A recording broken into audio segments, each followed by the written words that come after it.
പ്രായത്തട്ടിപ്പ് നടത്തിയ സ്കൂളുകളെ കായികമേളയിൽ നിന്ന് വിലക്കിയേക്കും. കായികമേളയിൽ പ്രായത്തട്ടിപ്പ് നടത്തിയ 2 വിദ്യാർത്ഥികളെ കൂടി വിദ്യാഭ്യാസ വകുപ്പ് കണ്ടെത്തി. തിരുനാവായ നാവാമുകുന്ദ സ്കൂളിലെ വിദ്യാർത്ഥികളാണ് വ്യാജ ആധാർ കാർഡ് ഉപയോഗിച്ച് കായികമേളയിൽ പങ്കെടുത്തത്. വിജിൻ വായന്തോട് കൂടുതൽ വിവരങ്ങളുമായി തിരുവനന്തപുരത്ത് നിന്ന്. വിജിൻ, എന്താണ് ഈ കേസ്? നിഷാദ്, അതായത് 18 വയസ്സിൽ താഴെയുള്ള വിദ്യാർത്ഥികൾക്ക് മാത്രമാണ് സ്കൂൾ കായികമേളയിൽ പങ്കെടുക്കാനുള്ള അവസരമുണ്ടാവുക. അങ്ങനെയാണ് അതിന്റെ നിബന്ധന ഉള്ളത്. പക്ഷേ വ്യാജ ആധാർ കാർഡ് ഉപയോഗിച്ച് ഈ 18 വയസ്സ് തികഞ്ഞ വിദ്യാർത്ഥികൾ അതിൽ കുറവായി കാണിച്ച് പങ്കെടുത്തു എന്നുള്ളതാണ് നിലവിൽ കണ്ടെത്തിയിട്ടുള്ളത്.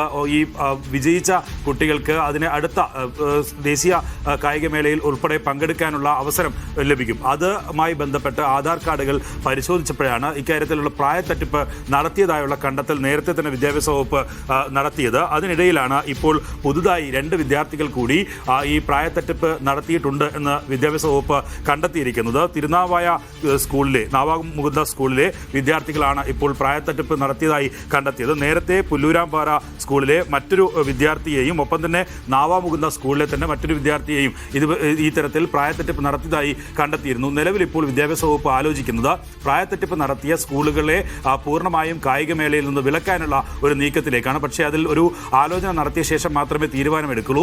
ഇത്തരത്തിൽ അധ്യാപകർ തന്നെ നേരിട്ടാണ് ഇങ്ങനെ പ്രായത്തട്ടിപ്പിന് കൂട്ടുനിന്നത് എന്നുള്ളതാണ് നിലവിൽ ഇപ്പോൾ വിദ്യാഭ്യാസ വകുപ്പ് മനസ്സിലാക്കിയിട്ടുള്ളത്. അങ്ങനെ പൂർണ്ണമായും സ്കൂളുകളിലെ വിദ്യാർത്ഥികളെ പൂർണ്ണമായും വിലക്കിയാൽ മറ്റ് വിദ്യാർത്ഥികൾക്കും ഇതിൽ കായികമേളയിൽ പങ്കെടുക്കാൻ കഴിയാത്ത സാഹചര്യമുണ്ടാകും. അതുകൊണ്ട് തന്നെ വിലക്കണമെന്ന കാര്യത്തിൽ ഇപ്പോഴും തീരുമാനമെടുത്തില്ല. പക്ഷേ ഗുരുതരമായ ഇത്തരം തട്ടിപ്പ് കണ്ടെത്തിയ സാഹചര്യത്തിലാണ് വിലക്ക് നടപടിയിലേക്ക് ഉൾപ്പെടെ കടക്കാൻ വിദ്യാഭ്യാസ വകുപ്പ് നിലവിൽ ആലോചിക്കുന്നത്.